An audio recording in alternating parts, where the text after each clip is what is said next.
بسم الله الرحمن الرحيم.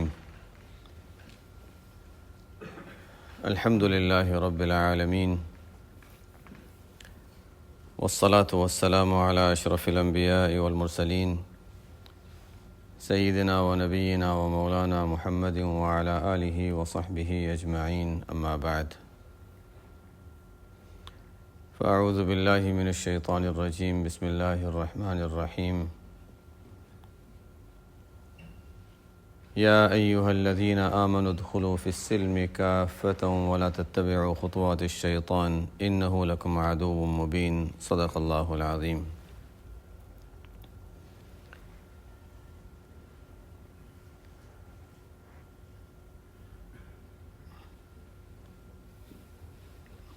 کوئی ترجمے والا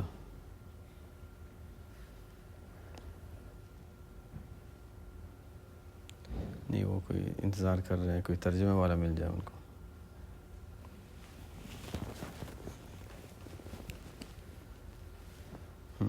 کرتے ہو؟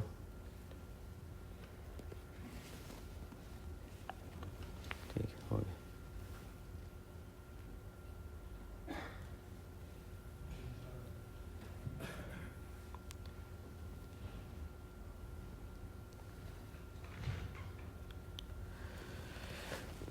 اچھا، الحمدللہ.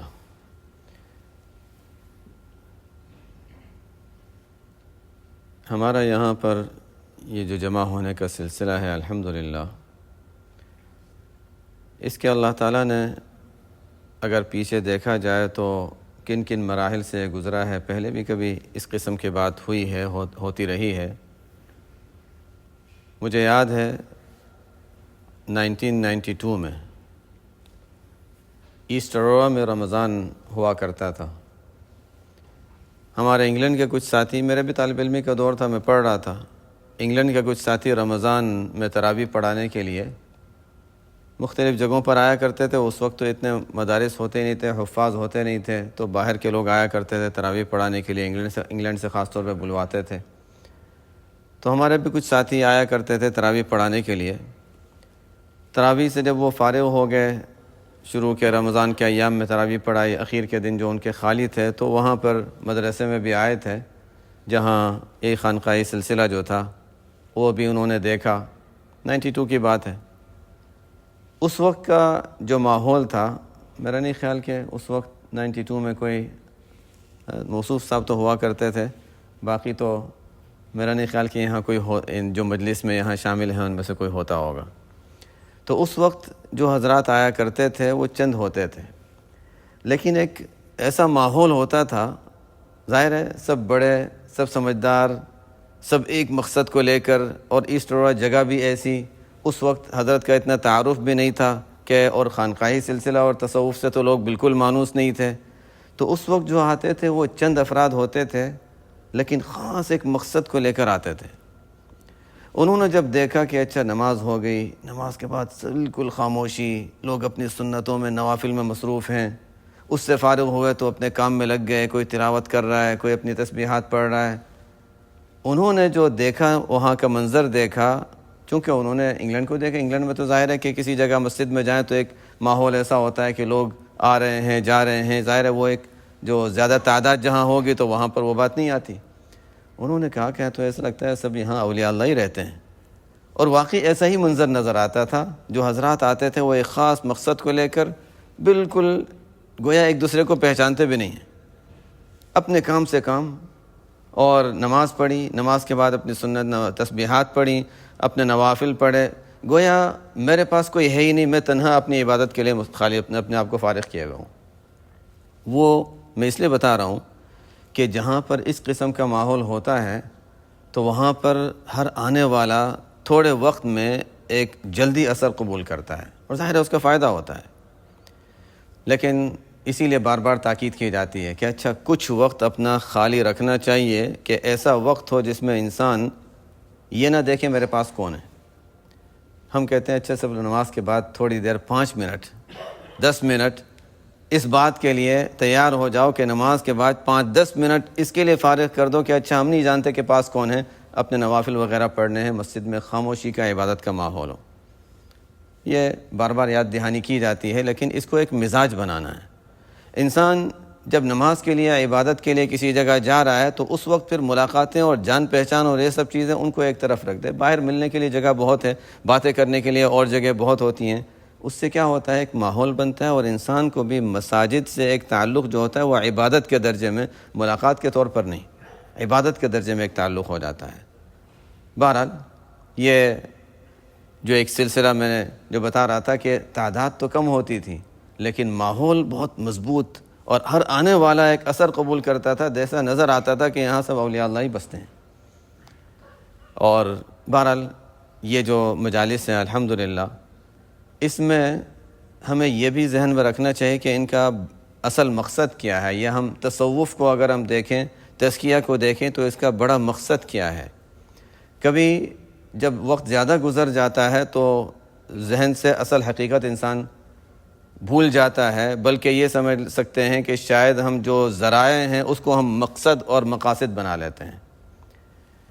تصوف میں ظاہر ہے یہ بھی بتایا جاتا ہے کہ اچھا کچھ اوراد ہیں، کچھ نوافل ہیں، کچھ اعمال ہیں، اذکار ہیں، تسبیحات ہیں، اور ابتداءً یہ چیزیں بتائی جاتی ہیں، لیکن شیخ رحمۃ اللہ علیہ کے جو معمولات کا جو پرچہ ہے، ابتدائی معمولات جب دیے جاتے ہیں، شیخ رحمۃ اللہ علیہ جو لکھوایا کرتے تھے، بعد میں اس کو طبع کروایا تھا، اس میں دیکھا جائے تو زیادہ حصہ اس میں اس بات کا ہے کہ انسان اپنے اخلاق کی درستی، حقوق اللہ، حقوق العباد کی ادائیگی، اس پر زیادہ توجہ دی گئی ہے۔ اور یہی بنیاد ہے۔ اگر دیکھا جائے تو یہ تصوف اور تزکیہ جو ہے، اس میں بنیادی تعلیم جو ہے ہمیں جو سکھایا جاتا ہے وہ یہ نہیں کہ ہم اذکار زیادہ کر لیں یا زیادہ ہم تسبیحات پڑھ لیں، زیادہ نوافل پڑھ لیں۔ بڑی چیز، اس کا مقصد، بڑی چیز ہے دین کی تکمیل۔ اور اس پر کئی مرتبہ پہلے بات ہوئی ہے کہ دین کے 3 اہم ارکان ہیں۔ اگر دین کو ہم 3 حصوں میں تقسیم کریں تو 3 ارکان ہوں گے۔ نمبر 1 عقائد، اللہ کی وحدانیت، اللہ ایک ہے، نبی کریم صلی اللہ علیہ وسلم پر ایمان وغیرہ، یہ سب چیزیں عقائد کی بات آ گئی۔ نمبر 2 اعمال ظاہرہ، جس کو ہم فقہ کی کتابوں میں پڑھتے ہیں، چاہے اردو میں کوئی تعلیم الاسلام پڑھ لیتا ہے، بہشتی زیور پڑھ لیتا ہے، یہ کتابیں، یہ ظاہری عمل کے احکام جو بیان کیے جاتے ہیں، نماز اس طرح پڑھنی ہے، نماز کے یہ شرائط ہیں، نماز کے یہ آداب ہیں۔ اور اس سے آگے ایک اور درجہ آتا ہے کہ اچھا اس کے پیچھے کچھ اور بھی ہے کہ دل بھی متوجہ رہے، اور دل کے اعمال جس کو کہا جاتا ہے، عام طور پر ان چیزوں پر اتنی توجہ نہیں دی جاتی، اس لیے کہ وہ نظر نہیں آتے۔ نماز تو پڑھ لی، ہم نے وضو بھی صحیح کیا، ہم نے سب کچھ صحیح کیا ہے، لیکن نماز میں جو خشوع ہونا چاہیے، جو دھیان ہونا چاہیے تو وہ حاصل نہیں ہوا۔ حالانکہ قرآن میں اللہ تعالیٰ نے فرمایا قد افلح المؤمنون الذین هم فی صلاتهم خاشعون، جو نماز میں خشوع اختیار کرتے ہیں، لیکن چونکہ وہ نظر آنے والی چیز نہیں ہے تو ہم نے اس کو اتنی اہمیت نہیں دی۔ اسی طرح حدیث میں آتا ہے، آپ صلی اللہ علیہ وسلم کا ارشاد ہے تکبر کے بارے میں کہ جس کے اندر ذرہ برابر کبر ہوگا جنت میں نہیں جا سکتا، وہ جنت میں نہیں جا سکتا۔ اب وہ کبر بھی نظر آنے والی چیز نہیں ہے تو انسان اس کو اتنی اہمیت نہیں دیتا۔ یہ اسی وجہ سے یہ جو کہا جاتا ہے کہ تصوف اور سلوک یا تزکیہ، اس کے جو بھی ہم نام دے دیں، قرآن کریم میں اس کو تزکیہ کہا گیا، احادیث میں اس کو احسان کہا گیا، بعد میں اس کا نام تصوف پڑ گیا، نام کا مسئلہ ہے، بہرحال بات ایک ہی ہے۔ تو یہ اصل کے لحاظ سے دین کے اگر 3 ارکان جو ہیں، ان میں تیسرا رکن ہے، یہ گویا دین کے باقی دین کی تکمیل کا ذریعہ ہے۔ اگر یہ نہیں ہوگا تو باقی دین مکمل نہیں ہوگا۔ نماز تو ہوگی لیکن نماز میں وہ دھیان نہیں ہوگا، عبادت تو ہوگی لیکن عبادت میں وہ اخلاص نہیں ہوگا۔ تو دھیان اور اخلاص اور جو عبادات ہم کر رہے ہیں اس میں مزید کمال اور پختگی پیدا کرنے کے لیے یہ چیز سکھائی جاتی ہے۔ ظاہر ہے کہ دین کا ایک اہم حصہ ہے۔ جس طرح اس میں بھی جس طرح کرنے کے اعمال ہیں، نہ کرنے کے اعمال ہیں، اور اس میں ہم کرنے والی چیزوں پر زیادہ دھیان دیتے ہیں۔ اچھا یہ تسبیحات پڑھ لیں، جیسے صبح کی تعلیم میں بھی آیا تھا کہ ایک صاحب حضرت مفتی محمد شفیع صاحب رحمۃ اللہ علیہ کی خدمت میں آیا کرتے تھے، بہت زیادہ باتوں کی عادت تھی، تو انہوں نے جب ایک زمانہ گزرا اسی طرح، بعد میں انہوں نے کہا کہ اچھا میں ایک اصلاحی تعلق قائم کرنا چاہتا ہوں، مجھے کچھ وظیفہ بتا دیں۔ تو انہوں نے فرمایا وظیفہ کچھ بھی نہیں، بس باتوں زبان پر روک لگا دو، یہ زبان جو ہر وقت چلتی رہتی ہے، اچھا اس کو روک دو۔ تو انسان کو زیادہ توجہ ہوتی میں زیادہ کر لوں، حالانکہ حقیقت یہ ہے کہ انسان جب تک اس کا اصلاحی صحیح طور پر تعلق نہیں ہوتا، اس کے ساتھ ساتھ جب اعمال زیادہ کرتا ہے تو کبھی کبھی وہ اعمال انسان کے اندر کبر یا عجب پیدا کر دیتے ہیں. دیکھو میں تو یہ کر رہا ہوں، دیکھو فلانا نہیں کر رہا اور میں یہ کر رہا ہوں. اپنے اندر یہ چیزیں عجب پیدا کر دیتی ہیں. اس لیے یہ بھی ضروری ہے کہ ٹھیک ہے اعمال تو کرنے ہیں، کر لے، لیکن ساتھ ساتھ اس کا دھیان رکھے کہ اچھا اس کے جس کو کہتے ہیں کہ برے اثرات تو نہیں آ رہے، کہیں اچھے اثرات آنے کے بجائے برے اثرات، کبر اور عجب اور ایسی چیزیں تو نہیں آ رہی. یہی چیز ہے جو اس فن میں سکھائی جاتی ہے. تو بہرحال کرنے کے کام تو ہیں، لیکن جو رکنے کے کام ہیں ان کی اہمیت زیادہ ہے اور ان کو زیادہ توجہ دینے کی ضرورت ہے. اعمال ظاہرہ میں بھی یہی چیز ہے، اعمال باطنہ میں بھی یہی چیز ہے. نبی کریم صلی اللہ علیہ وسلم نے جب ارشاد فرمایا اذا امرتکم بامر، دیکھو جب میں تمہیں کسی بات کا حکم دوں تو فأتوا منہ مستطعتم، جتنا ہو سکے کر لیا کرو. مستطعتم، جتنا ہو سکے کر لیا کرو. جب میں کسی بات سے روکوں تو نہیں فرمایا جتنا ہو سکے رک جاؤ. رک جاؤ، رکنے میں پھر پابندی نہیں ہے، رکنے میں یہ قید نہیں ہے کہ اچھا جتنا ہو سکے، نہیں وہ رکنا ہی ہے. اس لیے کہ وہ تو نہ کرنے کے کام تو نہ کرنے کے کام ہیں. ہاں کرنے کے کاموں میں یہ ہے کہ اچھا فرائض ہیں، واجبات ہیں، اب اس میں انسان کبھی بیمار ہے، معذور ہے، نہیں کر سکتا، تو کرنے میں تو مشکل پیش آ سکتی ہے، لیکن رکنے میں کیا ہے، رک جائے.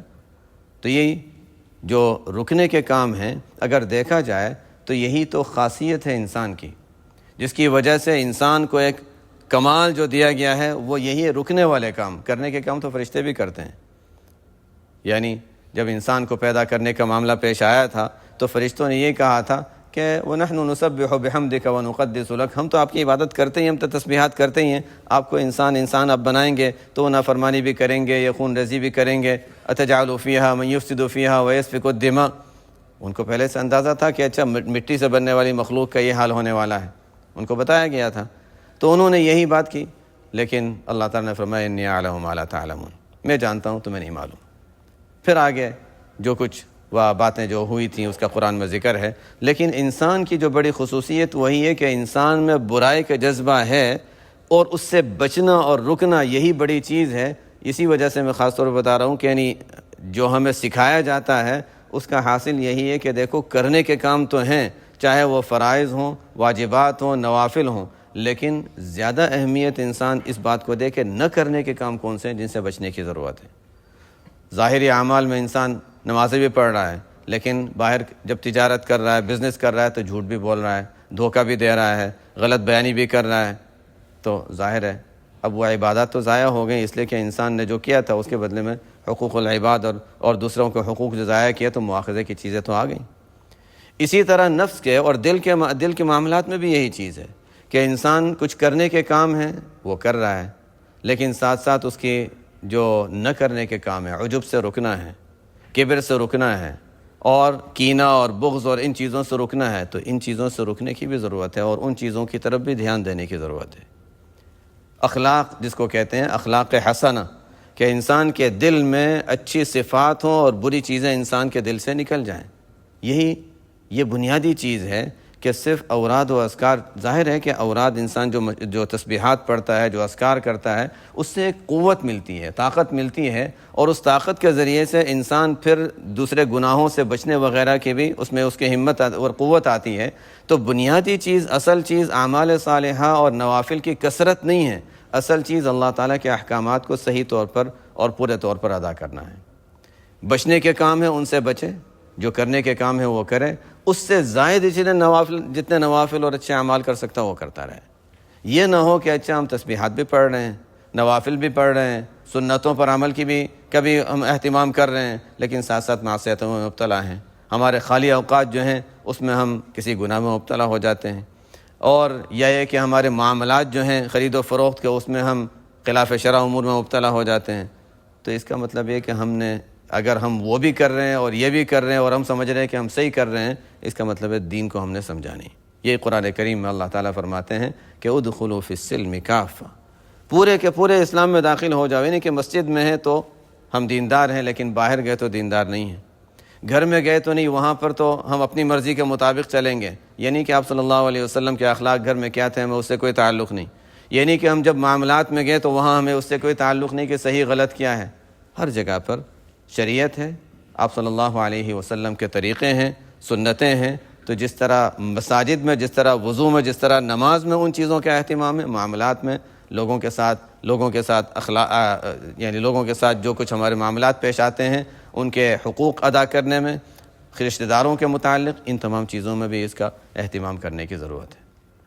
ایک صحابی حضرت جابر بن سلیم رضی اللہ عنہ نبی کریم صلی اللہ علیہ وسلم کی خدمت میں حاضر ہوتے ہیں، پہلی مرتبہ حاضر ہوتے ہیں، اور حاضر ہو کر پہچانتے تو ہے نہیں، پہلی مرتبہ آئے ہیں، نئے ہیں، تو دیکھتے ہیں کہ ایک شخص کو دیکھا کہ وہاں پر ایک شخص ایسے بیٹھے ہیں کہ لوگ آتے ہیں، کوئی مشورہ کرتے ہیں، اور جو انہوں نے رائے کو قبول کر لیتے ہیں، جی ہاں، اور فوراً بات مان لیتے ہیں اور چلے جاتے ہیں۔ تو وہ کہتے ہیں کہ میں نے جا کر پوچھا لوگوں سے کہ یہ جو بیٹھے ہوئے شخص ہیں یہ کون ہے؟ تو انہوں نے کہا ھذا رسول اللہ، یہ اللہ کے رسول صلی اللہ علیہ وسلم ہے۔ پہلی مرتبہ ملاقات تھی، لیکن دیکھ لیا کہ کوئی خصوصیت ہے ان کی کہ لوگ ان کی اس طرح اطاعت کرتے ہیں، آ کر کوئی رائے لیتے ہیں اور لوگ رائے لے کر جاتے ہیں اور اس کو قبول بھی کر لیتے ہیں، جو حکم دے دیا، جو بات کہہ دی مان لی۔ تو فرماتے ہیں کہ میں نے ہمت کی اور حضور اقدس صلی اللہ علیہ وسلم کے پاس حاضر ہوا، آپ صلی اللہ علیہ وسلم کے قریب گیا اور جا کر میں نے عرض کیا کہ یا رسول اللہ، وہ حدیث میں پڑھ کر ہی سنا دیتا ہوں کہ آپ صلی اللہ علیہ وسلم کی خدمت میں حاضر ہوئے اور عرض کیا کہ یا رسول اللہ، علیک السلام یا رسول اللہ، علیک السلام یا رسول اللہ، 2 مرتبہ۔ آپ صلی اللہ علیہ وسلم نے جواب نہیں دیا۔ آپ صلی اللہ علیہ وسلم نے پہلے تو یہ بات سکھائی کہ دیکھو علیک السلام نہیں کہتے، السلام علیکم کہتے ہیں، پہلی بات یہ، یعنی تعلیم کا سلسلہ شروع ہی سے کہ ابھی تو پہلے حاضر ہوئے ہیں لیکن اچھے انداز سے اس طرح کے سامنے والا قبول کر لیں۔ فرمایا کہ دیکھو ہمارے عرف میں اسلام نہ ہوتا تب بھی غیر مسلموں میں بھی کسی کو جب سلام کرتے ہیں تو علیک السلام نہیں کہتے، السلام علیکم کہتے ہیں نا۔ ہاں، جاہلیت میں عرب کے لوگ جو ہیں وہ جب قبرستان جاتے یا مردوں وغیرہ کے متعلق کوئی اشعار وغیرہ ہوتے تو ان میں علیک السلام وغیرہ کے اس طرح کے الفاظ آتے ہیں، علیک السلام، اس طرح کے الفاظ بعض اشعار میں ملتے ہیں، لیکن آپ صلی اللہ علیہ وسلم نے فرمایا یہ تو مردوں کے لیے استعمال ہوتا ہے، زندوں کے لیے تو السلام علیکم ہوتا ہے، تو السلام علیکم کو فرماتے ہیں ٹھیک ہے۔ میں نے السلام علیکم کہا، آپ صلی اللہ علیہ وسلم نے پھر اس کا جواب دیا۔ پھر فرماتے ہیں کہ میں نے حضور صلی اللہ علیہ وسلم سے پوچھا کہ انت رسول اللہ، آپ اللہ کے رسول ہیں؟ تو آپ صلی اللہ علیہ وسلم نے فرمایا کہ ہاں میں اللہ کا رسول ہوں، میں اس اللہ کا رسول ہوں، میں اس اللہ کا رسول ہوں کہ اگر تجھے کبھی کوئی تکلیف پہنچے اور تو اللہ سے دعا کرے، اب اپنے ساتھ نہیں، اللہ کے ساتھ جوڑنے کا سلسلہ ہے کہ اس اللہ کا رسول ہوں کہ اس اللہ کو جو تکلیف پہنچے اور اس اللہ کو تو پکارے تو اللہ تعالیٰ تیری اس تکلیف کو دور کر دے گا۔ یعنی عقائد کی درستی کہ یہ نہیں کہ مجھ سے مانگنا ہے، میں اللہ کا رسول ہوں، میں اللہ نہیں ہوں، اس اللہ کا رسول ہوں کہ جب کوئی تکلیف پہنچے اور اس سے تو دعا مانگے دل کے یقین کے ساتھ تو اللہ تعالیٰ وہ تکلیف دور کرے گا۔ اور اگر تجھے کوئی وَإِنْ أَصَابَكَ عَامُ سَنَةٍ، کبھی قحط اور فقر اور تنگی کا زمانہ آ جائے، اللہ تعالیٰ سے دعا کرے تو اللہ تعالیٰ تیری اس تکلیف کو بھی دور کرے گا۔ وَإِذَا كُنْتَ بِأَرْضٍ قَفْرٍ، کبھی بنجر زمین میں، جنگل میں، بیابان میں انسان چلا گیا اور وہاں پر انسان کی سواری بھی گم ہو گئی، بچنے کی کوئی صورت نہیں ہے، وہاں پر جب تمام اسباب ختم ہو گئے، فرمایا اس وقت تو اللہ تعالیٰ سے دعا کرے تو اللہ تعالیٰ اس وقت بھی تیری امداد کرے گا اور تیرے لیے نجات کے اللہ تعالیٰ راستے کھول دے گا۔ جب یہ باتیں سنی تو فرماتے ہیں اچھا میری آنکھیں کھلی کہ اچھا یہ شرک اور بت پرستی اور یہ سب چیزوں کے تو اچھا یہاں تو نفی ہو گئے، صرف ایک اللہ کو پکارنا ہے، اسی کو ماننا ہے، اور یہ تو اپنی بھی دعوت نہیں دے رہے، تو اللہ تعالیٰ کی دعوت دے رہے ہیں۔ تو فرماتے ہیں میں نے عرض کیا کہ یا رسول اللہ مجھے کوئی نصیحت کر دیجئے، اعہد الیہ، مجھے کوئی نصیحت کر دیجئے یا رسول اللہ۔ تو حضور صلی اللہ علیہ وسلم نے نصیحت فرمایا لا تسبن احدا، کبھی کسی کو برا نہ کہنا، کبھی کسی کو برا نہ کہنا، لا تسبن احدا۔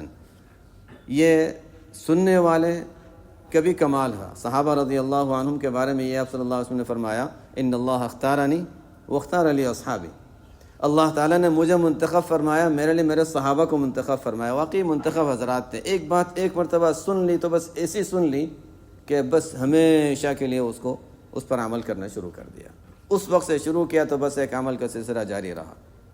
حضور صلی اللہ علیہ وسلم کے یہاں یہ نہیں ہوتا تھا کہ اچھا بیان ہوگا آدھے گھنٹے کا یا پونے گھنٹے کا یا تعلیم ہوگی اتنی دیر کی، ظاہر ہے یہ سلسلہ تو تھے نہیں.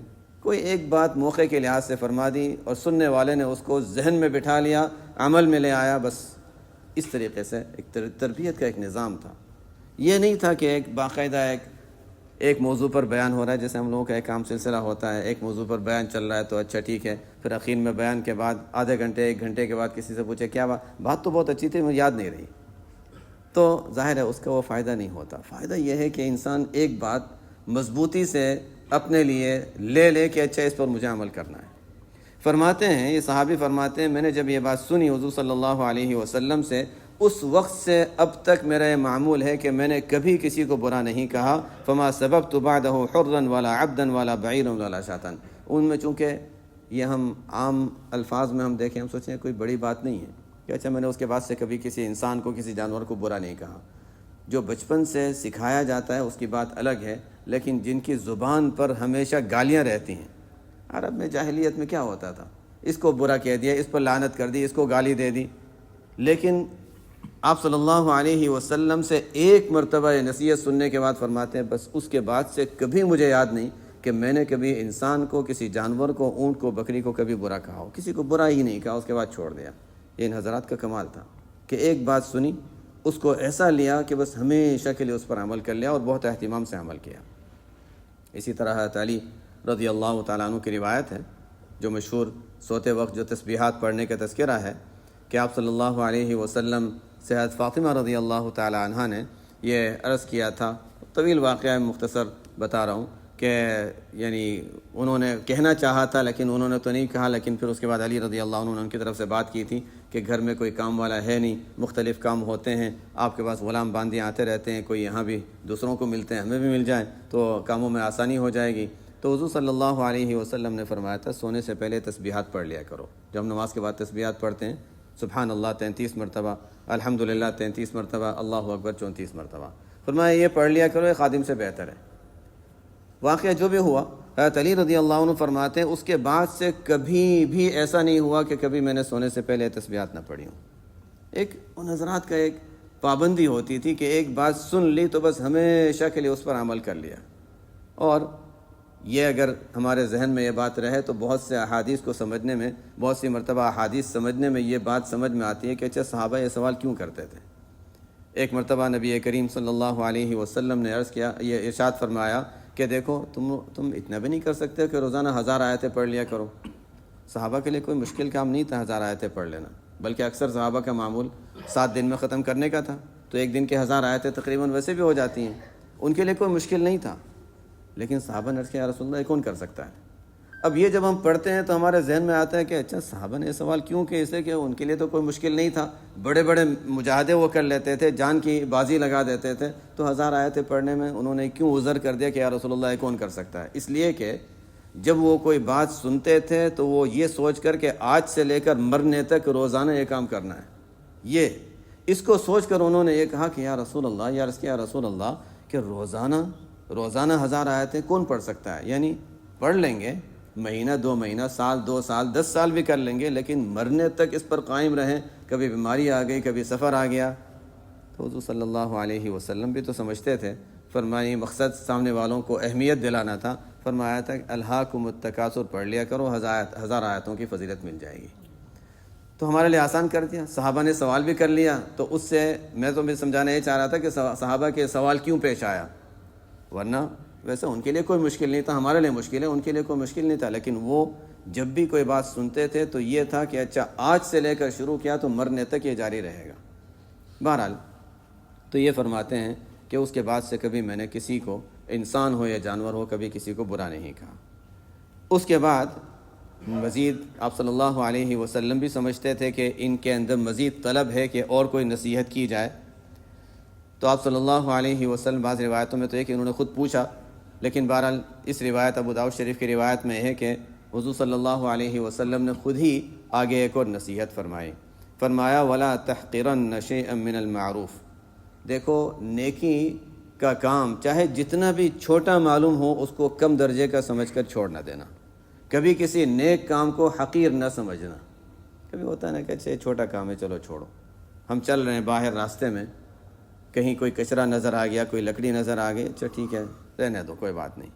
حالانکہ حدیث میں آتا ہے کہ ادناہا اماطۃ الاذی عن الطریق، کہ انسان کے لیے اللہ کے قرب کا ذریعہ ایک عمل یہ بھی ہے کہ راستے سے کوئی تکلیف دینے والی چیز کو ہٹا دے. ایک حدیث میں آتا ہے کہ ایک شخص نے یہ دیکھا کہ ایک کانٹے دار شاخ ہے جو چلنے والوں کے لیے مسافروں کو لگ سکتی ہے چلنے میں. تو انہوں نے سوچا کہ اچھا یہ کسی کو لگ جائے گی، چلو میں اس کو کاٹ کر یہاں سے ہٹا دیتا ہوں. اس پر اللہ تعالیٰ نے اس کو جنت دے دی. تو یہ کہتے ہیں کہ چھوٹا سا بھی عمل چھوٹا نہیں ہوتا، کیا پتہ اللہ تعالیٰ کے یہاں اس کی کیا اہمیت ہو اور اس کی کیا قیمت ہو. اسی وجہ سے کہا جاتا ہے، اور فقہاء نے مسئلہ بھی لکھا ہے، آپ صلی اللہ علیہ وسلم نے بھی اس کی تعلیم دی ہے کہ جب کوئی نماز کے لیے دیر سے پہنچے اور امام سجدے میں ہے تو سجدے میں چلے جائے. یہ نہیں کہ اچھا انتظار کریں کہ امام کھڑا ہو جائے گا، اس لیے کہ ویسے بھی یہ رکعت تو میں نہیں ملنے والی. رکعت نہیں ملنے والی، لیکن کیا پتہ کہ وہ سجدہ انسان کے لیے اللہ کے یہاں کس مقام کا ہو کہ وہی انسان کے لیے آخرت میں نجات کا ذریعہ بن جائے. لا تحقرن شیئا من المعروف.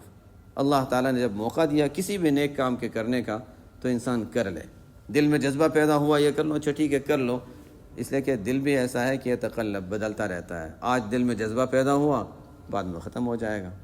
لیکن وہی ہے کہ انسان کسی نیک کام کو کم درجے کا سمجھ کر چھوڑ نہ دے، کیا پتہ کہ یہی انسان کے لیے اللہ تعالیٰ کے یہاں قرب اور رضا کا ذریعہ بن جائے. آپ صلی اللہ علیہ وسلم نے آگے اس کی مزید وضاحت فرمائی کہ دیکھو کسی نیک کام کو حقیر نہ سمجھنا، اگرچہ یہی ہو کہ کسی اپنے بھائی کو دیکھو مسکرا کر. مجھے اس طرح کی جب کوئی حدیث آتی ہے تو حضرت مولانا یوسف لدھیانوی شہید رحمۃ اللہ علیہ کی یاد آتی ہے. ان کے مجلس میں جب بیٹھتے تھے پاکستان میں، ان کے یہاں رات کو عشاء کے بعد بھی اور بھی اوقات میں ہوتے ہوں گے، کبھی کبھی مجھے جانا ہوا تو رات کے وقت، تو ان کے جب درس ہوتا تھا ایسا لگتا تھا بس ہر وقت مسکرا رہے ہیں، ہر وقت مسکرا رہے ہیں. مسکراتے ہوئے میں سوچتا تھا کہ اچھا ابھی تو وعظ ہے، کوئی بات کہہ رہے ہیں، لیکن ہر بات میں بس مسکراتے ہوئے بات فرماتے تھے. تو بہرحال آپ صلی اللہ علیہ وسلم نے بھی اس کی تعلیم دی ہے کہ جب کسی اپنے بھائی کو دیکھو اور مسکرا کر دیکھو، کیا پتہ سامنے والے کا دل خوش ہو جائے گا تمہارے مسکرانے کی وجہ سے. تو فرمایا کہ اس نیک کام کو بھی کم درجے کا نہ سمجھو، یہ بھی بہت قیمتی عمل ہے اللہ تعالیٰ کی نظر میں. آگے فرمایا وَارْفَعْ إِزَارَكَ إِلَى نِصْفِ السَّاقِ فَإِنْ أَبَيْتَ فَإِلَى الْكَعْبَيْنِ. دیکھو جب لباس پہنو، کپڑا پہنو تو اپنی ازار ٹخنوں سے نیچے نہ جانے دو. فرمایا کہ اگر ہو سکے تو پنڈلی کے درمیان، گھٹنے اور پنڈلی کے اور ٹخنے کے درمیان والا جو حصہ ہے وہاں تک رکھو. ہو سکے تو یہ کرو، یہ اعلیٰ درجہ ہے. اگر وہ نہ کرنا چاہو تو اچھا ٹھیک ہے، اتنا تو کر ہی لو کہ اچھا ٹخنوں سے اوپر پجامہ رہنا چاہیے، چاہے جو بھی ہو، جو بھی کپڑا اوپر سے آ رہا ہے وہ ٹخنوں سے اوپر رہے، ٹخنوں سے نیچے نہ جائے. یہ ایک اہم تعلیم ہے اور احادیث میں اس کی بڑی تاکید آئی ہے. اس حدیث میں بھی آپ صلی اللہ علیہ وسلم نے بڑی تاکید فرمایا اس لیے کہ عرب میں ایک عام دستور تھا لباس نیچے تک پہننے کا، جیسے اب ہمارے لوگوں میں عام ہے، ہوتا ہے نا کہ عورت کا لباس جتنا اونچا ہو اور مرد کا لباس جتنا نیچا ہو. بالکل الٹا معاملہ ہے کہ عورت کا لباس جتنا چھوٹا اور اوپر جائے گا اتنا اچھا لگے گا، مرد کا لباس جتنا نیچے جائے گا اتنا نیچے لٹکے گا. اور ازار پھٹ رہی ہو اور دھاگے نکل رہے ہو تو کہیں گے کہ اچھا یہ فیشن ہے آج کل کا، کہ اچھا اس کے دھاگے بھی نیچے سے نکل رہے، اور اب تو پھٹی ہوئی ملتی تیار ہی ہے کہ پھاڑنی بھی نہیں پڑتی. تو بہرحال نئے فیشن ہے. یہی ہے کہ یہ پرانا جاہلیت جس کو قرآن نے کہا نا کہ جاہلیت الاولیٰ، یہ پھر جاہلیت ہے. اور چلو ٹھیک ہے غیر مسلموں میں ہو، لیکن خود مسلمانوں میں بھی دیکھا جائے تو ہمارے ملکوں میں بھی شلوار کو نیچے تک پہننا اچھا سمجھا جاتا ہے. اوپر پہنی تو نہیں، اتنی اچھی نہیں لگ رہی ہے. بس وہی پرانا ایک جو جاہلیت کا سلسلہ تھا اور اسی کی آپ صلی اللہ علیہ وسلم نے تاکید فرمایا کہ ایاک و اسبال الازار. دیکھو ازار یا اوپر سے آنے والا جو بھی کپڑا ہے، لنگی ہے، اس کو لٹکانے سے یعنی ٹخنوں کے نیچے لے جانے سے ایاکا تاکید سے فرمایا کہ اس سے بالکل بہت تاکید سے بچنا. فإنها من المخیلہ، اس لیے کہ یہی تکبر ہے. یہ لٹکانا، کپڑا نیچے لے جانا، یہ تکبر ہے. بہت سی مرتبہ وہی جیسے میں نے بتایا تھا نا کہ ہم اعمال کا اہتمام کر لیتے ہیں. خود مجھے یاد ہے کہ طالب علم کے دور میں اس کے پابندی نہیں ہوتی تھی، ازار نیچے جا رہی، لٹک رہی. ایک استاد نے ایک مرتبہ یہ کہہ دیا تھا کہ میں جب کسی کو دیکھتا ہوں کہ اس کی ازار ٹخنوں پر آ رہی تو مجھے تکلیف ہوتی ہے. پتہ نہیں وہ جملہ دل پر ایسا لگا کہ اس کے بعد سے الحمدللہ عادت ختم ہو گئی. اس کے بعد سے عادت ختم ہو گئی. ورنہ انسان اہتمام نہیں کرتا، اچھا ٹھیک ہے نیچے جا رہی ہے. تو بہرحال ایک مرتبہ عادت ہو گئی، پھر ٹخنے پر کپڑا لگے گا تو انسان کو تکلیف ہوگی. اور دوسرے کو بھی دیکھے گا تو تکلیف ہوگی کہ یہ کیوں ایسا کر رہا ہے، بیچارہ کیوں گناہ میں مبتلا ہو رہا ہے۔ بہرحال کسی کو دیکھ کر قابل رحم تو سمجھیں گے کہ بیچارہ یہ کیوں گناہ میں مبتلا ہو رہا ہے، لیکن تحقیر نہیں کی جائے گی کہ اچھا دیکھو یہ کتنے برے کام میں اچھا کام کر رہا ہوں۔ فرق ہے، بات وہی ہے کہ کسی کے گناہ کی حالت میں کسی کو دیکھا تو اس سے انسان کو تکلیف ہو، لیکن تکلیف اس بات کی نہیں، تکلیف اس بات کی کہ اچھا بیچارہ وہ کیوں گناہ میں مبتلا ہو رہا ہے، حالانکہ ایسا کوئی گناہ بھی نہیں ہے کہ اس سے اس کو کوئی راحت مل رہی ہے، کوئی فائدہ حاصل ہو رہا ہو۔ فرمایا ایاک و اسبال الازار فانھا من المخیلہ، ازار نیچے لٹکانے سے بہت تاکید کے ساتھ بچتے رہنا، اس لیے کہ یہ کبر کی علامت ہے، اور اللہ تعالیٰ کو ان اللہ لا يحب المخیلہ۔ آگے آپ صلی اللہ علیہ وسلم نے فرمایا کہ وَإِنِ امْرُؤٌ شَتَمَكَ وَعَيَّرَكَ بِمَا يَعْلَمُ فِيكَ فَلَا تُعَيِّرْهُ بِمَا تَعْلَمُ فِيهِ فَإِنَّمَا وَبَالُ ذَلِكَ عَلَيْهِ۔ یہ ایک بڑی چیز جس سے بات شروع ہوئی تھی کہ اگر کوئی تمہیں کوئی ایسی بات کی تمہیں برائی کرتا ہے کہ اچھا وہ جانتا ہے کہ تمہارے اندر کوئی برائی تھی اور اس نے کہہ دیا اچھا تم نے تو وہ کام کیا تھا، ہماری کوئی برائی کسی کے سامنے آ گئے اور اس نے کہہ دیا اچھا تم نے یہ غلط کام کیا تھا، دیکھا فلانے دن تم نے یہ کیا تھا یا تم تو یہ کرتے ہو، تو اگر کسی نے ہمیں کسی بات میں جو ہمارے اندر ہے اور اس کی برائی کر لی، بلکہ ہمیں انبیاء کی تعلیمات میں تو یہ ملتا ہے کہ ہم نے نہ بھی کی ہو تب بھی، بہرحال اگر کسی نے ہمیں کوئی ایسی بات کہہ دی جو ہمیں ناپسند ہے، فرمایا کہ تم اس کے اندر کوئی برائی جانتے بھی ہو تب بھی اس کا تذکرہ نہ کرنا، خاموش ہو جانا۔ ایک تو ہوتا ہے کہ نہیں جانتے اور الزام لگا دیں کہ تم بھی ایسے ہی ہو، لیکن ایک ہے کہ انسان جانتا ہے۔ آپ صلی اللہ علیہ وسلم نے تعلیم یہ دی کہ ہمیں معلوم ہے کہ سامنے والا شخص یہ کر رہا ہے، لیکن نہیں، اس نے برائی کی، اس کے مقابلے میں تم یہ جواب نہ دو، اس لیے کہ جواب دیا تو پھر ظاہر ہے ایک شیطان کا دروازہ کھول دیا، اور اگر خاموشی اختیار کی تو اللہ تعالیٰ کے رحمت کے نزول کا ذریعہ بن جاتا ہے وہ، اور اس کی بڑی فضیلت حدیث میں آئی ہے۔ تو یہ آپ صلی اللہ علیہ وسلم کی ابتدائی آنے والے ایک نئے شخص کو نصیحتیں ہیں۔ بہرحال وقت بہت تیزی سے جا رہا ہے، بہرحال تو یہی ہے کہ ہمیں یہ دیکھنا ہے کہ کرنے کے کام، نہ کرنے کے کام۔ ایک اور حدیث مختصر اس کو میں پڑھ لیتا ہوں، اس لیے کہ اس میں بھی آپ صلی اللہ علیہ وسلم نے بڑی اہم تعلیمات دی ہیں اور ہمارے اندر یہ چیزیں پائی جاتی ہیں۔ وہ جیسے میں بتا رہا تھا کہ بچنے کے کاموں کی اہمیت زیادہ ہے، کرنے کے کاموں کو تو ہم اہمیت دیتے ہیں ٹھیک ہے، لیکن اس کا مقصد ہوتا ہے کہ انسان ایک قوت حاصل کرے جس کی وجہ سے برائیوں سے بچ سکے۔ ایک حدیث ہے، نبی کریم صلی اللہ علیہ وسلم نے ارشاد فرمایا، جس میں علامات قیامت میں کچھ باتیں بیان فرمائیں کہ اخیری دور میں ایسا وقت آئے گا کہ لوگ یہ کام کریں گے، مقصد یہ کہ دیکھو ان کاموں سے بچو، ان کاموں کی برائی اور مذمت کی گئی۔ آپ صلی اللہ علیہ وسلم نے فرمایا کہ دیکھو اذا اتخذ الفیء دعالا، ایک وقت آئے گا کہ انسان یہ عام لوگوں کا جو مال ہے اس کو اپنی دولت سمجھنے لگ جائے گا۔ ہم حکومتی سطح پر دیکھیں تو ہمیں عام نظر آتا ہے، لیکن انفرادی سطح پر بھی یہی ہو رہا ہے کہ کسی ملک میں اگر کوئی ذخیرہ نکلتا ہے تو جو لوگ وہاں قریب کے ہوتے ہیں، حکومت کے لوگ ہوتے ہیں، وہ کسی طریقے سے قبضہ کر لیا، عام لوگوں تک وہ چیز پہنچتی ہی نہیں ہے۔ پہلے زمانے میں اس کا نظام کچھ اور تھا، آج کل اس کا نظام کچھ اور ہے۔ حاصل یہ ہے کہ آپ صلی اللہ علیہ وسلم نے فرمایا کہ دیکھو جو عام لوگوں کا پیسہ ہے وہ عام لوگوں کا ہے، جیسے مثلا مسجد میں جو چندے کی رقم آتی ہے، عام لوگوں کی رقم ہے، ہر ایک کا نفع۔ مدرسے میں جو چندے کی رقم آتی ہے یہ مال فیہی کی طرح ہے۔ اس کو اگر کوئی شخص اپنی دولت سمجھنے لگ جائے کہ اچھا آج کی دعوت اچھے چندے کے پیسوں سے ہم کر لیتے ہیں، الحمدللہ ایسا نہیں ہوتا، اس لیے میں خاص طور پہ بتا رہا ہوں کہ الحمدللہ ایسا نہیں ہوتا۔ جو حضرات آتے ہیں رمضان میں آتے ہیں، بار بار ان کو بتایا سمجھایا بھی جاتا ہے تاکہ لوگوں کا ذہن صاف رہے کہ پورا رمضان جو خرچہ ہوتا ہے، چاہے بجلی کا ہو، پانی کا ہو، کھانے کا ہو، عام چندے کی رقم سے نہیں ہوتا، وہ علیحدہ اس کا حساب ہوتا ہے۔ جائز ہے ناجائز ہے اس کی بات نہیں کر رہا، لیکن بہرحال یہ عام لوگوں کی رقم ہے تو اس کو خاص مقصد کے لیے جو لوگ دیتے ہیں تو اس کو خاص مقصد میں استعمال کیا جائے گا، یعنی کہ ہم اس کو اچھے اچھے کھانوں میں استعمال کریں۔ اذا اتخذ الفیء دعالا، جب مال فیء اور عام لوگوں کا مال انسان اپنی دولت سمجھنے لگ جائے۔ نمبر 2، والامانۃ مغنمہ، امانت کا مال انسان اپنے لیے مال غنیمت کی طرح سمجھ لے۔ کسی کی امانت ہے، بیٹھے بیٹھے مل گئی، اور مال غنیمت کیسے ملتا تھا؟ جان کی بازی لگا کر انسان جا کر جب جان کی بازی لگا دی، اس کے بعد اگر فتح حاصل ہو گئی تو کچھ مال غنیمت مل گیا، بڑی مشقت سے ملا ہے، اس کو اللہ تعالیٰ نے حلال قرار دیا اور یہ شخص بیٹھے بیٹھے کہیں سے پیسے مل گئے، کسی کی کوئی رقم ہاتھ لگ گئی، کچھ ہو گیا، اچھا اپنی دولت جیب میں ڈال لی اور اپنے استعمال میں لے آیا۔ یہ حالات ظاہر ہوتے ہیں، ہر جگہ ہوتے ہیں۔ انسان چاہے وہ کہے اپنے لیے، انسان کبھی کبھی ہیلے کر لیتا ہے، لیکن نتیجے کے لحاظ سے دیکھیں کہ اگر شرعی لحاظ سے ایک چیز حلال نہیں ہے تو اسی میں آ جائے گی۔ نمبر 3، وہ زکوٰۃ مغرمہ۔ جب انسان کو اللہ کے راستے میں جب کوئی مال خرچ کرنا پڑے تو بوجھ معلوم ہو۔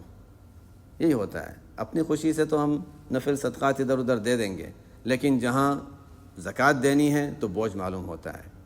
اور جب ہوتا ہے کہ کہیں اچھا ٹھیک ہے فلانی جگہ اچھا کوئی بڑا کام ہو رہا ہے، اچھا ہم بھی اس میں حصہ لگا لیتے ہیں، لیکن جہاں فرض اور واجب اور حقوق واجبہ یا اور طرح کے، جانے کے حقوق تو کئی طرح کے ہوتے ہیں، تو جہاں انسان پر کوئی شرعی کوئی ذمہ داری آ جائے وہاں خرچ کرنا بوجھ معلوم ہو، اس کا مطلب یہ کہ اچھا یہ بھی ہم اپنے لیے بوجھ سمجھ رہے ہیں۔ وہ زکوٰۃ مغرمہ، اس کو انسان خوشی سے دے۔ اللہ تعالیٰ نے یہ جیسے نمازیں فرض کی ہیں اسی لیے کی ہیں تاکہ آخرت میں اس کا کچھ معاوضہ میں ملے، زکوٰۃ فرض کی ہے اسی لیے کی ہے تاکہ اس کے بدلے میں آخرت میں اللہ تعالیٰ اس کا انعام دے، تو ہمارے ہی نفع کے لیے ہے اور ہمارے ہی فائدے کے لیے کہا گیا ہے۔ نمبر 4، وَتُعُلِّمَ لِغَيْرِ الدِّينِ۔ جب یہ دیکھو کہ لوگ دین کا علم حاصل کر رہے ہیں لیکن دین کے لیے نہیں، دنیا کے لیے۔ دین سیکھا جاتا ہے لیکن دین اس لیے نہیں سیکھا جا رہا کہ ہم خود عمل کریں تاکہ لوگوں کو بتائیں کہ ہمیں بھی آتا ہے، تاکہ لوگوں کو بتائیں کہ اچھا دیکھو اس کے پاس کتنا علم ہے۔ غیر دین کے لیے دین کا علم سیکھا جائے۔ نمبر 4، اچھا 4 تو ہو گئے، 5، وَأَطَاعَ الرَّجُلُ امْرَأَتَهُ وَعَقَّ أُمَّهُ۔ 5ویں علامت یہ ہوگی کہ کوئی شخص، لوگوں میں حال یہ ہو جائے گا کہ مرد اپنی بیوی کی اطاعت کرے گا اور ماں کی نافرمانی۔ یہ تو جنہوں نے حالات دیکھے ہیں انہوں نے دیکھے ہیں، بہت سے گھروں میں یہ حالات پیش آتے ہیں۔ ماں کا بڑا فرما بردار، شادی ہو گئی تو اچھا بیوی کا فرما بردار۔ لیکن یہاں پر بھی تھوڑا سا بیلنس کی ضرورت ہوتی ہے، کبھی انسان بہت زیادہ اس طرف جاتا ہے، کبھی بہت زیادہ اس طرف چلا جاتا ہے۔ دیکھا جائے گا کہاں کس کا حق ہے، اور ایک کی وجہ سے دوسرے کا حق ضائع نہیں کیا جائے گا۔ ماں کا حق مقدم اپنی جگہ، لیکن اس کا مطلب یہ نہیں کہ بیوی کا کوئی حق نہیں ہے۔ بیوی کا حق ہے، اس کی وجہ سے ماں کا حق نہیں چھوڑا جائے گا، لیکن بیلنس کرنا جو ہے وہ ایک جس کو کہتے ہیں پل صراط پر چلنے کی طرح ہے۔ مشکل کام ہے، لیکن انسان شریعت کا حکم معلوم کر کے چلتا رہے تو ٹھیک ہے۔ کبھی تو یہ ہوتا ہے، پچھلی مرتبہ بھی، پچھلی مجلس میں بھی جب نکاح کی بات آئی تھی تو وہی بات آئی تھی کہ بہت سی مرتبہ ہم اپنے پرانے حالات کو دیکھ رہے، ہمارے آبا و اجداد اس طرح کرتے تھے، ہمارے یہاں تو ایسا ہوتا تھا، تو لوگ کہتے ہیں اچھا ہم بھی ایسے ہی کریں گے، وہ لوگ تو غلط نہیں کر رہے تھے، ہم بھی ایسے ہی کریں گے۔ یہ وہی جس کو قرآن میں کہا، اللہ تعالیٰ نے فرمایا دوسرے اقوام کے بارے میں کہ وجدنا آباءنا کذلک یفعلون۔ جب انبیاء جب ان کو تعلیمات دیتے تھے کہ اچھا یہ کر لو، نہیں ہمارے آبا و اجداد ایسے کر، ہم تو وہی کریں گے جو ہمارے بڑوں نے کیا ہے، تو ہمارا بھی کچھ ایسا ہی حال ہو جاتا ہے ایسی موقع پر۔ ہر چیز میں شریعت نے کچھ اصول بیان کیے ہیں اور کچھ احکام دیے ہیں، ان احکام کا خیال رکھنا ضروری ہے۔ یہاں پر بھی شریعت کے کچھ احکام ہیں، کہاں پر بیوی کا حق آتا ہے، کہاں پر ماں کا حق آتا ہے، کہاں کس کو ترجیح دینی ہے، کس کے حق کا خیال رکھنا ہے، دونوں چیزوں کو ساتھ ساتھ چلانا یہی اصل چیز ہے۔ 6 بات فرمایا کہ وَأَدْنَىٰ صَدِيقَهُ وَأَقْصَىٰ أَبَاهُ۔ انسان کا حال یہ ہوگا کہ دوستوں سے تو قریب ہوگا، باپ سے دور ہو جائے گا۔ یہی حالات ہمیں نظر آ رہے ہیں کہ دوستوں سے اچھا دوستی ہو رہی، وہاں جا رہا ہے، باپ کہہ رہا ہے اچھا نہیں ٹائم نہیں ہے میرے پاس ابھی، یا ظاہر ہے کہ کتنا وہ ڈرتا ہے، اس کے لحاظ سے وہ کچھ نہ کچھ بہانہ کر کے باپ سے دور اور دوستوں سے قریب، اور یہ عام حالات ہیں۔ اس میں بھی وہی بات ہے کہ دونوں جانب کا مسئلہ ہے کہ ہم نے ہمارے بڑوں کو جس طرح دیکھا، ہماری تربیت کرتے ہوئے جو ان کا رعب ہوتا تھا، جو ان کا دبدبہ ہوتا تھا، اب وہ سلسلہ نہیں چلتا، تھوڑا سا ہمیں طریقہ اپنا بدلنے کی ضرورت ہے۔ اب وہ طریقہ جس طرح ہمارے بڑوں کا تو یہ ہوتا ہے نا کہ ایک نظر اٹھائی بس ہم کام جاتے تھے، پتہ نہیں بہت سے لوگ اس کو جانتے ہوں گے یا نہیں جانتے ہوں گے، لیکن اب وہ حالات نہیں ہیں۔ اب تو یہ ہے کہ اچھا تھوڑا سا دوستی کے ساتھ، تھوڑا سا اچھے انداز سے بات کر کے، یعنی دونوں چیزوں کا خیال رکھنا ضروری ہے۔ لیکن بہرحال حدیث میں تو یہ آتا ہے کہ ایک وقت آئے گا کہ ایک انسان کا حال یہ ہو جائے گا کہ دوستوں سے تو قریب لیکن باپ سے دور ہوگا، دوستوں کی بات مانے گا، دوستوں نے یہ کہا ہے باپ اچھا وہ تو کہتے رہتے ہیں، تو بڑے لوگ ہیں، بوڑھے لوگ ہیں، ان کی باتوں کو کیا، ہمیں تو دوستوں نے یہ رائے دی تو ہم اس رائے پر عمل کریں گے۔ ایسا ہی ہوتا ہے، اور اس کی وجہ سے بیچارہ انسان مار کھاتا رہتا ہے اور یہ مشکل حالات آتے رہتے ہیں۔ لیکن یہ چیزیں آپ صلی اللہ علیہ وسلم نے فرمایا ہے اور ہو کر رہنے والا تھا اور ہو رہا ہے۔ آگے 7ویں بات، آپ صلی اللہ علیہ وسلم نے فرمایا وَظَهَرَتِ الْأَصْوَاتُ فِي الْمَسَاجِدِ، جس کا بار بار تاکید ہوتی ہے، ظَهَرَتِ الْأَصْوَاتُ فِي الْمَسَاجِدِ، مسجدوں میں شور بہت زیادہ ہونے لگے گا، دنیاوی باتیں، شور شار، لوگ آ رہے ہیں ملاقاتوں کے لیے، لوگ نماز پڑھنا چاہ رہے ہیں لیکن نماز کا ماحول ہی نہیں ہے، یہ ملاقات کر رہا ہے، پھر بھی الحمدللہ غنیمت ہے جہاں پر اچھا ماحول ہے۔ بعض جگہوں پر مسجد میں جاتے ہیں، اذان ہو گئی لیکن پیچھے کرسیاں لگی ہوئی ہیں اور لوگ بیٹھے ہوئے ہیں، جب تک جماعت شروع نہیں ہوتی لوگ کرسیوں پر پیچھے بیٹھے باتیں ہی کر رہے ہیں، وہاں کوئی آ کر سنتیں پڑھنا چاہے، نفل پڑھنا چاہے، کچھ پہلی صف میں بیٹھنا چاہے، ماحول ہی نہیں بالکل۔ بہرحال ہم وہ نہ دیکھیں کہ کیا ہو رہا ہے، ہمیں یہ دیکھنا ہے کہ ہمیں کیا کرنا چاہیے، مزید بہتری لانے کے لیے ہمیں کیا کرنا چاہیے۔ مساجد میں ایک تو خود باتوں سے بچنے کی ضرورت ہے، اور دوسرا فون تو میں سامنے رکھ رہا ہوں لیکن پھر بھی تاکید کر دیتا ہوں کہ فون سے بچنے کی ضرورت ہے۔ ہمارا یہ فون جو ہے نا یہ بہت شور کرتا ہے، خاص طور پہ جہاں بڑی مساجد ہیں وہاں پر تو سکون سے کوئی نمازیں نہیں ہوتی، اور حرم میں جب نماز پڑھتے ہیں، مسجد نبوی ہو یا مکہ مکرمہ، ہر نماز کی ہر رکعت میں میوزک کی آواز آ رہی ہوگی۔ کیوں؟ اس لیے کہ کسی نہ کسی کا فون بج رہا ہے، خاموشی ہے، سجدے کا وقت ہے تو اس میں میوزک کی آواز آ رہی ہے، اور کہیں تو کوئی گانے لگے ہوئے ہیں، ظاہر ہے سب کی عبادت میں خلل آ رہا ہے۔ تو خیر فرمایا آپ صلی اللہ علیہ وسلم نے ایک وقت آئے گا کہ ظہرت الاصوات فی المساجد۔ آگے فرمایا وساد القبیلۃ فاسقہم، قبیلے کا سردار وہ ہوگا جو اعمال کے اعتبار سے فسق اور فجور اور گناہ کرنے والا، وکان زعیم القوم اردلہم، اور قوم کا ایک ذمہ دار اور بڑا جو سردار سمجھا جاتا ہے، جو بڑا سمجھا جاتا ہے، وہ دیکھا جائے تو ظاہر میں بھی ایک تو اعمال میں فاسق ہوگا، اور دوسری بات فرمائے کہ ان میں کم درجے کا آدمی، یعنی جس کی حیثیت دیکھو تو کوئی حیثیت نہیں، شاید مال کی وجہ سے یا کسی اور وجہ سے اس کو بڑا بنا دیا گیا ہے، اور یہ ہو رہا ہے، حالات دیکھیں تو ایسے نظر آتے ہیں۔ اور فرمایا وَأُكْرِمَ الرَّجُلُ مَخَافَةَ شَرِّهِ، اکرم الرجل مخافت شرہ، کسی شخص کی عزت کی جائے گی، اس کا اکرام کیا جائے گا صرف اس کی شر سے بچنے کے لیے، اس کی میں عزت نہیں کروں گا تو وہ مجھے پتہ نہیں کیا کیا کہہ دے گا، پتہ نہیں کیا کر دے گا، تو اس کے شر سے، اس کی تکلیفوں سے بچنے کے لیے بس اس کی عزت کی جاتی ہے، ورنہ اس کی کوئی عزت نہیں۔ اور آگے فرمایا وظہرت القینات والمعازف، گانے والیاں، گانوں کے آلات، میوزک، یہ چیزیں عام ہو جائیں گی۔ وہی میں فون کا جو بتا رہا تھا کہ یہ مسجدوں میں بھی بج رہے ہیں۔ کم سے کم انسان اتنا تو ہم سب کو کر لینا چاہیے کہ ہماری جو گھنٹی ہے وہ میوزک کی نہ ہو، کم سے کم درجے میں یہ ہے۔ پھر مسجد میں انسان جاتا ہے تو بند کر دے، لیکن کبھی بھول بھی گیا تو کم از کم میوزک تو نہیں بج رہی مسجد میں۔ ہم اس گناہ میں تو مبتلا نہیں ہے جس کو کہا گیا کہ اچھا مساجد میں شور ہوگا، اور مساجد میں بھی شور بھی گانے کی شکل میں۔ ظاہر ہے اس سے زیادہ کیا بری چیز ہوگی کہ مسجد میں گانے چلائے جائیں اور دوسرے نمازیوں کی نماز میں خلل واقع کیا جائے۔ ظاہر ہے ایک بہت بڑا وبال ہے۔ تو اب انسان کیا اچھا غلطی سے ہو گیا، غلطی سے تو کم از کم ہم گھنٹی تو ایسے رکھ سکتے تھے جو میوزک کی نہ ہو۔ تو یہ چیزیں جس کا خیال رکھنے کی ضرورت ہے۔ وظہرت القینات والمعازف وشربت الخمور، اور شراب کثرت سے پی جائے گی، اور ولعن آخر هذه الامة اولها، اور اس امت کے اخیر کے لوگ، شروع کے لوگ، اسلاف اور بڑوں کو برا کہنا شروع کر دیں گے، اور یہ چیز بھی عام ہو رہی ہے۔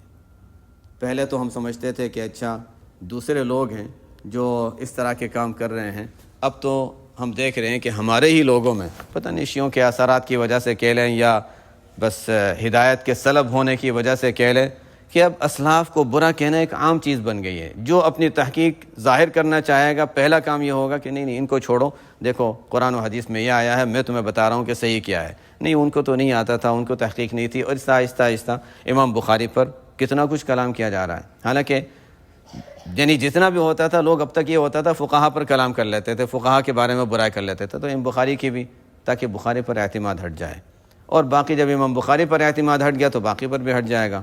وہ لوگ بھی کتنے کثرت سے جگہ جگہ یوٹیوب وغیرہ میں ایسے لوگ بیٹھے ہوئے ہیں جو صحابہ کو برا بھلا کہتے ہیں، صحابہ کو برا بھلا کہتے ہیں، حالانکہ ہمارے ایمان کا حصہ ہے صحابہ سے محبت رکھنا، اور آپ صلی اللہ علیہ وسلم نے تاکید فرمائی کہ لا تسبوا اصحابی، میرے صحابہ کو برا نہ کہنا۔ ویسے تو انتقال کرنے والوں کو برا کہنا ویسے ہی برا ہے، لیکن صحابہ کے بارے میں تو اور تاکید اور اہمیت ہے۔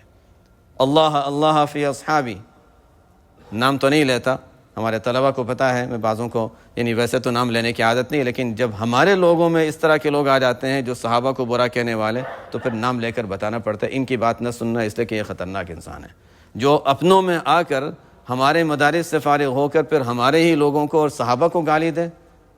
ظاہر ہے کہ اہل حق میں سے یعنی اہل حق ہونے کی علامت میں بنیادی چیز تو یہ کہ کم از کم صحابہ کو تو انسان مانتا ہو، اور احادیث جن میں آپ صلی اللہ علیہ وسلم نے تاکید فرمائی کہ صحابہ کا احترام، یعنی صحابہ کی محبت تو آپ صلی اللہ علیہ وسلم کی محبت کا تقاضا ہے۔ بہرحال یہ حالات آپ صلی اللہ علیہ وسلم نے فرمایا کہ جب یہ حالات آئیں گے جو کہ ہم دیکھ رہے ہیں کہ یہ سب چیزیں ہو رہی ہیں، تو اس وقت عذاب کے آثار بھی آئیں گے۔ یہ امت پر جو پریشانیاں ہیں یہ وہی چیزیں ہیں کہ مختلف چیزیں جو لوگوں میں رائج ہیں۔ بہرحال مقصد دوسروں پر نظر ڈالنا نہیں ہے، ہمیں دیکھنا ہے کہ ہم ان چیزوں میں کس طرح ہم کسی طریقے سے اس میں کسی چیز میں حصہ تو نہیں لے رہے، اور ہم اپنے ماحول اور آس پاس کے لوگوں میں ان چیزوں پر رکاوٹ کیسے ڈال سکتے ہیں۔ یہ بنیادی چیز ہے۔ شروع وہاں سے ہوتا ہے کہ ہر شخص اپنی ذمہ داری سمجھے کہ مجھے اس چیز سے مجھے رکنا ہے، اور میرے آس پاس جو لوگ ہیں میں کوشش کروں کہ اپنے ساتھیوں میں میں ان چیزوں میں یہ کوشش کروں کہ اچھا یہ چیزیں ان میں نہ پائے جائیں۔ یہ چیز اگر سلسلہ چلتا رہے تو انشاءاللہ پھر امید ہے کہ آگے خیر کا سلسلہ پھیلتا رہے گا۔ کنتم خیر امت اخرجت للناس، کہ اس اللہ تعالیٰ نے اس امت کو بنایا یہ ہے کہ یہ اخرجت للناس، اس کو ظاہر کیا گیا ہے کہ لوگوں کی بھلائی اور لوگوں کی خیر خواہی کے لیے۔ تو ہر شخص کی ذمہ داری ہے، صرف انبیاء کی، صرف علماء کی، صرف جو خاص منصب کسی خاص جگہ پر ہوں ان کی نہیں، ہر امتی کی ذمہ داری ہے کہ اپنے عمل کے لیے اور اپنے آس پاس، اپنے گھر، اپنے ساتھیوں میں بھی یہ دیکھیں کہ اچھا کون سی ایسی چیز ہے جو یعنی احادیث میں جس کی برائی بیان کی گئی، مذمت کی گئی، یا جو چیز اللہ تعالیٰ کی نظروں میں بری سمجھی جائے، ناپسندیدہ ہو، ان چیزوں سے روکنے کا اہتمام۔ یہ چیزیں اگر ہوں گی تو انشاءاللہ ماحول بہتر سے بہتر ہوتا چلا جائے گا۔ سبحانک اللہم و بحمدک، اشہد ان لا الہ الا انت، استغفرک و اتوب الیک۔